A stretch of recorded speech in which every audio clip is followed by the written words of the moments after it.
जय श्री राम सभी भाइयों को। आज का विषय है राधा रानी के ऊपर। ये लोग अभी बोलने लग गए हैं। इतने दिन तो ब्रह्मा जी, विष्णु जी, महेश जी के बारे में बोलते रहते थे। अभी ये राधा रानी के ऊपर बोल रहे हैं। इन लोगों को पता नहीं कि राधा रानी कौन है। ठीक है, आज मैं आपको देवी भागवत महापुराण से दिखाऊंगा राधा रानी की महिमा।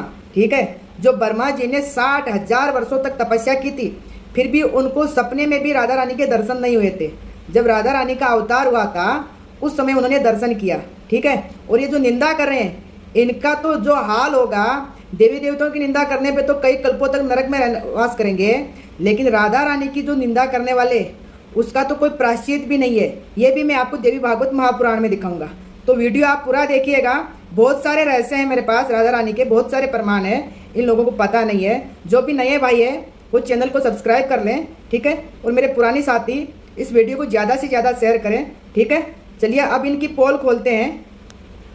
राधा जी बरसाने की लड़की थी और श्री कृष्ण जी की प्रेमिका थी।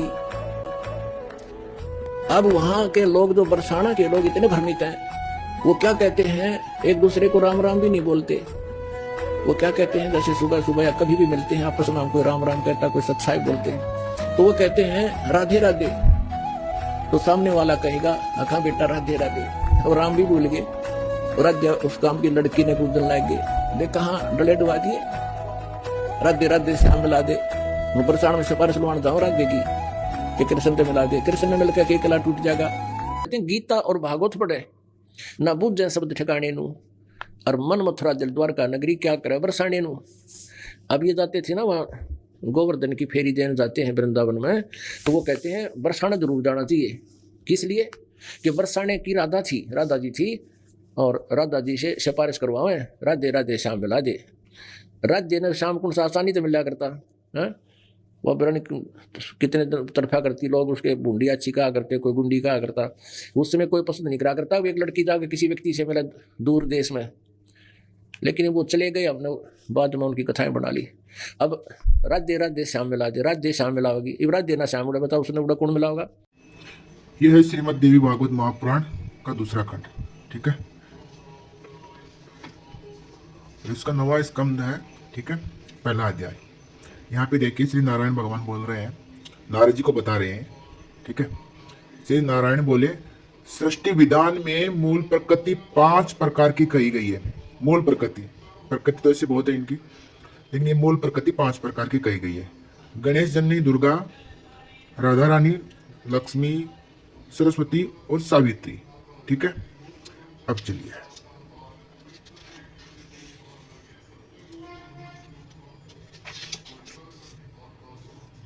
अब देखिए, मैं यहाँ से जो पांचवी राधा रानी के बारे में, जो पंच प्राणों के अधिष्ठात्री, पंच प्राण स्वरूपा, सभी शक्तियों में परम सुंदरी, परमात्मा के लिए प्राणों से भी अधिक प्रियतम, सर्व गुण संपन्न, सौभाग्य माननी, गौरवमयी श्री कृष्ण की वामांगाद स्वरूपा और गुण तेज में परमात्मा के समान ही है। वे परावरा, सारभूता, परमा आदि रूपा, सनातनी, परमानंदमयी, धन्य, मान्य और पूज्य है। यह है ब्रह्म विवर्त पुराण, श्री कृष्ण जन्म खंड। ठीक है, और मेरे पास यह था ब्रह्म विवर्त पुराण, हिंदी संक्षिप्त में, संस्कृत में नहीं था, इसलिए मैं आपको इसमें से दिखा रहा हूँ। जो ब्रह्मा जी ने 60,000 वर्ष तक तपस्या की, फिर भी उनको सपने में भी राधा रानी के दर्शन नहीं हुए थे। जब राधा रानी ने अवतार लिया तब वो दर्शन कर पाए। तब ब्रह्मा जी आके देखो क्या बोलते हैं। ब्रह्मा जी बोले, हे माता, भगवान श्री कृष्ण की कृपा से मुझे तुम्हारे चरण कमलों के दर्शन का सौभाग्य प्राप्त हुआ है। यह चरण सर्वत्र और विशेषतः भारतवर्ष में सभी के लिए परम दुर्लभ है। मैंने पूर्व काल में पुष्कर तीर्थ में सूर्य के प्रकाश में बैठकर परमात्मा श्री कृष्ण की प्रसन्नता के लिए 60,000 वर्षों तक तपस्या की। तब वरदाता श्री हरि मुझे वर देने के लिए स्वयं पधारे। देख लीजिए, यहाँ पे आया ना कि श्री कृष्ण की प्रसन्नता के लिए 60,000 वर्षों तक तपस्या की, तब वरदाता श्री हरि मुझे वर देने के लिए स्वयं पधारे। आगे उनके वर मांगे, ऐसा कहने पर मैंने प्रसन्नता पूर्वक अभिष्ट वर मांगते हुए कहा, हे गुणातीत, हे गुणातीत परमेश्वर जो सबके लिए परम दुर्लभ है, उन राधिका के चरण कमल का मुझे इसी समय शीघ्र दर्शन कराइए। मेरी यह बात सुनकर ये श्री हरि मुझ तपस्वी से बोले, वस्त इस समय क्षमा करो, उपयुक्त समय आने पर मैं तुम्हें श्री राधा के चरणारविंद के दर्शन कराऊंगा। ईश्वर की आज्ञा निष्फल नहीं होती, इसलिए मुझे तुम्हारे चरण कमलों के दर्शन प्राप्त हुए। आगे देखिए, माता तुम्हारे ये चरण गोलोक में तथा इस समय भारत में भी सबकी मनोवांछा के विषय हैं। सब देवियां प्रकृति की अंशभूता है, अतः वे निश्चय ही जन्य और प्राकृतिक है।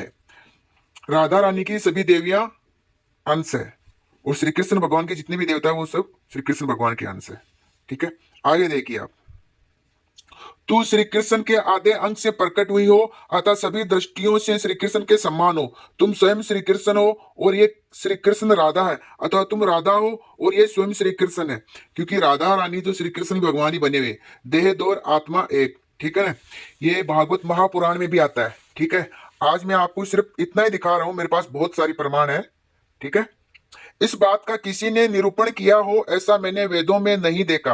अंबिके जैसे गोलोक ब्रह्मांड से बाहर और ऊपर है, उसी तरह वैकुंठ भी है। ब्रह्मांड के बाहर वैकुंठ धाम है और उसके ऊपर गोलोक है। ठीक है, माँ जैसे वैकुंठ और गोलोक अजन्य है, उसी प्रकार तुम भी अजन्य हो। जैसे समस्त ब्रह्मांड में सभी जीवधारी श्री कृष्ण के ही अंश है। देख लीजिए, अंश के भी अंश है सभी जीवधारी भगवान श्री कृष्ण के, उसी प्रकार उन सब में तुम्ही शक्ति रूपणी होकर विराजमान हो। समस्त पुरुष श्री कृष्ण के अंश है और सारी स्त्रियां तुम्हारी अंशभूता है।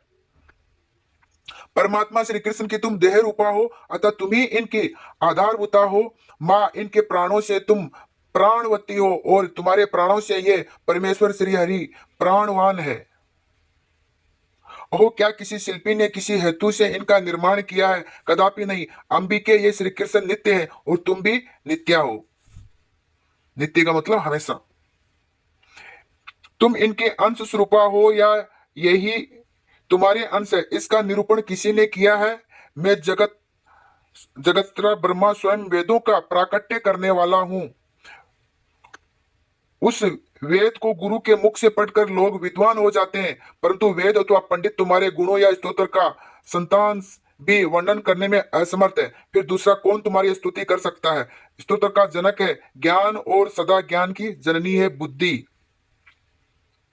माँ राधे, उस बुद्धि की भी जननी तुम हो, फिर कौन तुम्हारी स्तुति करने में समर्थ होगा? जिस वस्तु का सबसे प्रत्यक्ष दर्शन हुआ है उसका वर्णन करने में तो कोई भी विद्वान समर्थ हो सकता है, परंतु जो वस्तु कभी देखने और सुनने में भी नहीं आई उसका निर्वचन निरूपण कौन कर सकता है? मैं महेश्वर और अनंत, अनंत बोलते हैं शेषनाग जी को, उनका अंत नहीं है। जितने भी सारे ब्रह्मांड है ना, वो एक राई के दाने के समान शेषनाग जी के सर के ऊपर विराजमान है, इसलिए उनका नाम अनंत, उनका भी अंत नहीं है। कोई भी तुम्हारी स्तुति करने की क्षमता नहीं रखते। सरस्वती और वेद भी अपने को असमर्थ पाते हैं परमेश्वरी, फिर कौन तुम्हारी स्तुति कर सकता है? मैंने आगमों का अनुसरण करके तुम्हारे विषय में जैसा कुछ कहा है उसके लिए तुम मेरी निंदा न करना। जो ईश्वरों के भी ईश्वर परमात्मा है, उनकी योग और अयोग्य पर भी सम्मान कृपा होती है। जो पालन के योग्य संतान है उसका क्षण क्षण में गुण दोष प्रकट होता रहता है, परंतु माता और पिता उसके सारे दोषों को स्नेहपूर्वक क्षमा करते हैं। यो कहकर जगतस्त्रा ब्रह्मा उन दोनों के सर्ववंदे एवं सर्वांचित चरण कमलों को प्रणाम करके उनके सामने खड़े हो गए। जो मनुष्य ब्रह्मा जी के द्वारा किए गए इस स्तोत्र का तीनों संध्या के समय पाठ करता है वह निश्चय राधा माधव के चरण की भक्ति एवं दास्य प्राप्त कर लेता है। अपने कर्मों का मूलोच्छेद करके सुदुर्जय मृत्यु को भी जीतकर समस्त लोगों को लांघता हुआ वह उत्तम गोलोक धाम में चला जाता है। ये देख लीजिए, श्री ब्रह्म विवर्त पुराण का है ये। ठीक है, यहाँ पे देखिए, फोटो भी आप देख लीजिए। ठीक है, ये ब्रह्मा जी यहाँ पे स्तुति कर रहे थे। चलिए, अब आपको मैं दिखाता हूं देवी भागवत महापुराण में जो इतनी निंदा कर रहे हैं ये कब तक नरक भोगेंगे, इनका क्या होगा, ये आप देख लीजिए अभी। अब इन दुष्टों का क्या होगा उस पर आप विचार करिए कि यहाँ पे ये 9वां स्कंद है, अध्याय इसका 33 है। ठीक है, और पेज नंबर 484 और इसका श्लोक देखिए 8। ठीक है, अब देखिए, जो अधम मनुष्य मूल प्रकृति भगवती जगदम्बा की निंदा करता है, जो वेद शास्त्र तथा पुराणों की निंदा करता है, जो ब्रह्मा विष्णु शिव आदि देवताओं की निंदा में संलग्न रहता है, और जो मनुष्य गौरी सरस्वती आदि देवियों की निंदा में तत्पर रहता है, वे सब उस भयानक नरक कुंड में जाते हैं, जिससे बढ़कर दुखदायी दूसरा कोई कुंड नहीं होता। देखिए, ये इतना भयानक कुंड है नरक में कि उससे बड़ा और कोई कुंड ही नहीं है। ठीक है, उस कुंड में अनेक कल्पों तक वास करके वह मनुष्य सर्प योनि को प्राप्त होता है। अनेक कल्पों तक, ब्रह्मा जी की 100 वर्ष बीतती है ना, तब एक कल्प बीतता है। ठीक है, ये अनेक कल्पों तक, तो ये कब तक वास करेंगे सोचिए। आगे देखिए, भगवती की निंदा के अपराध का कोई प्रायश्चित ही नहीं है। अब ये तो बस कब तक नरक भोगेंगे, इस पर आप विचार करिए। ठीक है, इनकी क्या दुर्दशा होगी देखिए आप। ठीक है, और आपको आगे हम दिखाते हैं।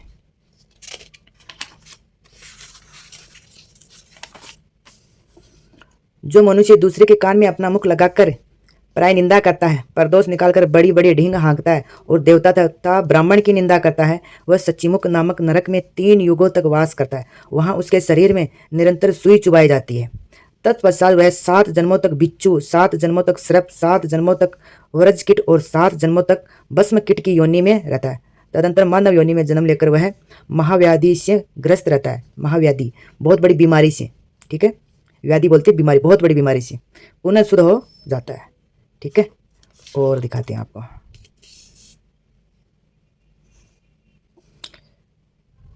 जो भगवान विष्णु के भक्तों तथा दूसरे देवताओं की पूजा करने वाले ब्राह्मणों में भेद बुद्धि करता है, उसे ब्रह्म हत्या का पाप लगता है। ब्रह्म हत्या का पाप बहुत बड़ा पाप है। ठीक है, जो मनुष्य ब्राह्मण के चरणोदक तथा सालग्राम के जल में भेद बुद्धि करता है, वह ब्रह्म हत्या के पाप का भागी होता है। जो मनुष्य शिव के नैवेद्य तथा भगवान विष्णु के नैवेद्य में भेद बुद्धि रखता है, वह ब्रह्म हत्या का पाप का भागी होता है। अब आप यहाँ पे देखिए थोड़ा, जो व्यक्ति सर्वेश्वरों के भी ईश्वर, ये किसकी बात हो रही है, गीता जी में भी आया था, सभी ईश्वरों के ईश्वर श्री कृष्ण भगवान। यहाँ देखिए, जो व्यक्ति सर्वेश्वरों के भी ईश्वर, सभी कारणों के कारण, सबके आदि स्वरूप, देखिए सबके आदि स्वरूप, सभी देवताओं के आराध्य, सबके अंतरात्मा, सबकी अंतरात्मा एक होते हुए भी अपनी योग माया के प्रभाव से अनेक रूप धारण करने में सक्षम तथा निर्गुण।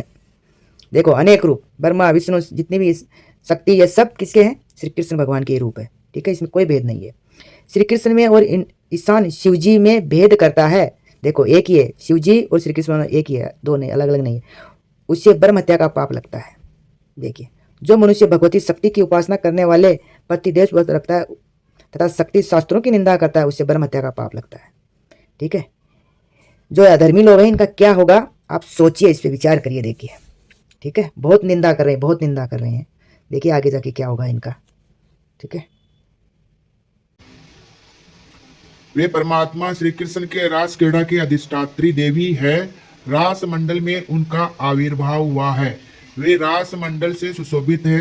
वे देवी राशेश्वरी सुरसिका रास रूपी आवास में निवास करने वाली, गोलोक में निवास करने वाली, गोपी वेश धारण करने वाली, परम आह्लाद स्वरूपा, संतोष तथा हर्ष रूपा, आत्म स्वरूपा, निर्गुण निराकार और सर्वथा निर्लिप्त है।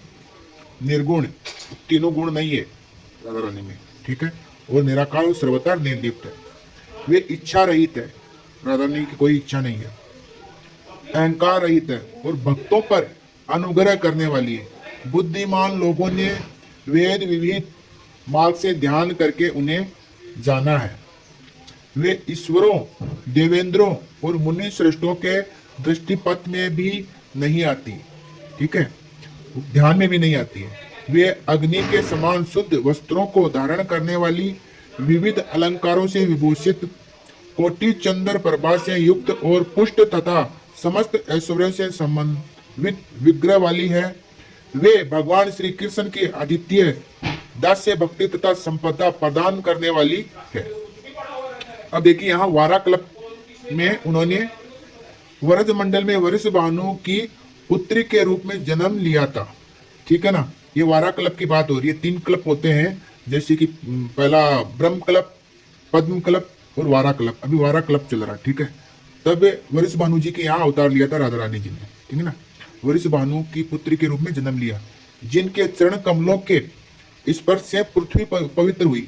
ठीक है, ब्रह्मा आदि देवों के द्वारा भी जो अदृष्टे थी, वे भारतवर्ष में सर्व साधारण को दृष्टिगत हुई। हे मुने, स्त्री रत्नों में सार स्वरूप वे भगवान श्री कृष्ण के वक्ष स्थल में उसी प्रकार सुशोभित है जैसे आकाश मंडल में नवीन मेघों के बीच विद्युत लता सुशोभित होती है।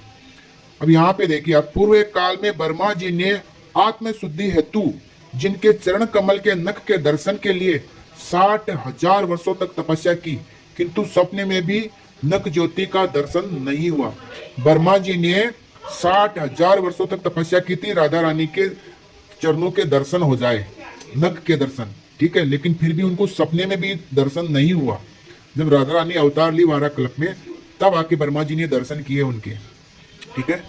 साक्षात दर्शन की तो बात ही क्या, उन्हीं ब्रह्मा ने पृथ्वी तल के वृंदावन में तपस्या के द्वारा उनका दर्शन किया। देखो, वृंदावन में जब अवतार लिया ना, तब दर्शन किया। मैंने 5वीं देवी का वर्णन कर दिया है, वे ही राधा कही गई है। यदि तुम्हें राधा नाम जपने को मिल जाए, अब जैसे कोई कहता है कि किस ग्रंथ में लिखा है, अरे कितने ग्रंथ पढ़े हो तुम, कितने ग्रंथ पढ़े हो, 2-4 पढ़ लिए होगे तो कह दिए ग्रंथ। अगर एक ट्रक लाया जाए और उस पर ग्रंथ सब रखे जाए तो ट्रक भर जाएगा, ग्रंथ की कमी थोड़ी होगी। एक एक पंथ के कितने कितने ग्रंथ हैं। आप जानते हो वृंदावन प्रेम रस को, नित्य विहार रस को, उनके ग्रंथों को पढ़ा नहीं तो फिर कैसे जानोगे। भक्ति का भी बहुत स्वरूप है, किस कोटि के तुम भक्त हो, किस कोटि के ग्रंथ पढ़े हो। यहां आओ, भगवत ऋषि जी कह रहे वेद रसकन की वाणी केवल राधा रस ही भरा हुआ है। ये वृंदावन धाम है। आपने देखा है, भक्त हैं, उपासक हैं, बड़ी महिमा शास्त्रों में भगवान श्री हरि के चरणों की है। ध्येयम सदा परिभवग्नम अभीष्ट दोहम तीर्थास्पदम शिव विरंचि नुतम शरण्यम। ऐसे हरि जाहि विरंचि उमापति नाये तापे तय बन फूल।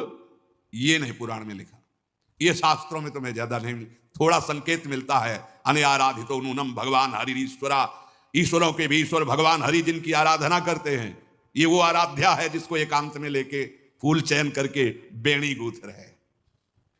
प्यारी जू राधा राधा राधा नामयु कार्यम हेनुदिन मिलितम साधना गीर्ष कोटिस त्याज्यो। अगर राधा नाम ही केवल लेने को मिल जाए तो परम प्रेम की प्राप्ति हो जाए।